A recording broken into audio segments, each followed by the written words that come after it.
Hi everybody, this is Eric, here with my latest edition of Friday Shares. I was hoping to be able to show you my smiling face, but my webcam is broken, so you're just going to have to deal with my smiling, disembodied voice. Today's theme for Friday Shares is feedback, and we've been talking since Islandwood about the importance of feedback in an online course and also ways to include low stakes feedback in a manageable way in your own online course. And so I'm going to share with you 3 examples I've seen that I really liked. The first is from our global health class taught by Heather Duncan. The second is from our poetry class taught by Jeff Schwartz. And the third is from one of our 9/11 courses taught by Ben Temple.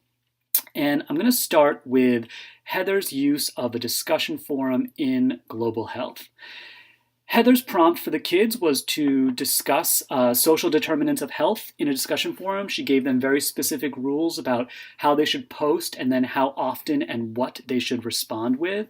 But what I'm going to focus on in this forum is how Heather herself gave the kids feedback as the forum developed. In this particular thread, you're going to see the kids are doing pretty substantial posts, doing a great job responding to each other, and then every once in a while you'll see Heather intervene. Here, she's thanking one particular student for helping a classmate out with a tech issue, and responding to the individual post that she's seen so far. The kids continue talking, lots going on, and then Heather again intervenes here to respond to particular posts that she's really liked, asking them follow-up questions. And what I really appreciate about this is that as the discussion forum develops, Heather is there. So the kids are seeing that Heather is reading their posts as the forum is progressing.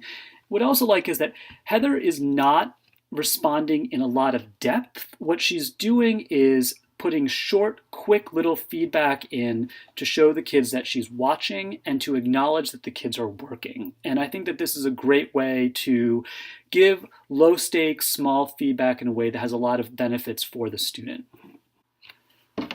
The second piece of feedback I want to share is something that Jeff did in his poetry course. Jeff has his students submit a draft of a poem every week, not just a draft actually, but a recording of the student reading their poem, which I think is a really great touch. And Jeff was looking to recreate a workshop environment that he's used to in his brick and mortar class in his online class. In other words, an environment in which he could give feedback to everybody in a public way so that students could hear feedback and give feedback to each other and create sort of that safe communal environment for creative writing. So what Jeff decided to do was create one Google Doc where he gave specific feedback to every kid and then share that Google Doc with the entire class. What I love about this technique is, first of all, Jeff was able to give feedback in the way that he is used to and best at giving feedback, which is in writing. And also that he was able to model for the kids the kind of written feedback he would like to see them giving to each other. And so in this Google Doc, what he does is address them as a class first and then work through his feedback individually. Each kid gets his or her own 2 paragraphs from Jeff. He addresses them by name, he talks specifically about their poems, and then he offers them some constructive feedback. And he does this for each kid, as he would in his brick and mortar class. The difference here is that by making this a public Google Doc that he sends to his class, Jeff is really able to recreate that workshop environment and model for the kids the sort of amount and nature of really good, enthusiastic, constructive feedback. And so his goal is to see the kids give that kind of feedback to each other as they continue to submit poems in their class. The last bit of feedback I want to show you happened in our 9/11 course, one of our 9/11 courses. This particular section is taught by Ben Temple. And in Ben's unit on terrorism, he asked the students to contribute to a voice thread discussion about what their own definitions of terrorism are. This is a great use of VoiceThread, of course, and I've seen a lot of people using VoiceThread in a similar, very productive way.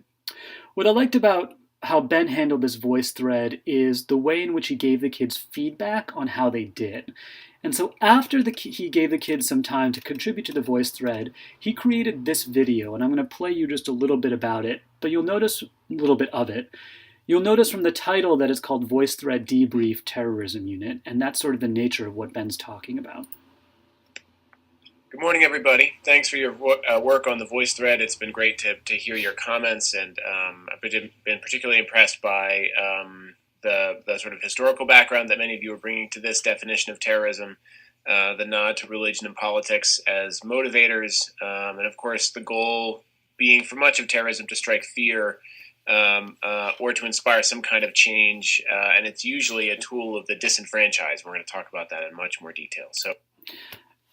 So what I like about this video is Ben summarizes what he saw, acknowledges to the kids that he was listening and that he liked what they said.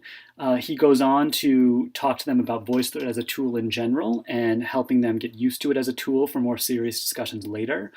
What I really like about this actually is the length. You'll notice that the video is 1 minute and 10 seconds long. And so Ben found what I think is a really manageable way to give meaningful feedback to his kids. He sat down and just sort of spoke to the kids about what he had seen in the voice thread, and the fact that it's a video and the kids can see his face sort of adds to that personal element of the feedback and lets them know that he does appreciate what they're saying, but also he is as invested in their work as they are.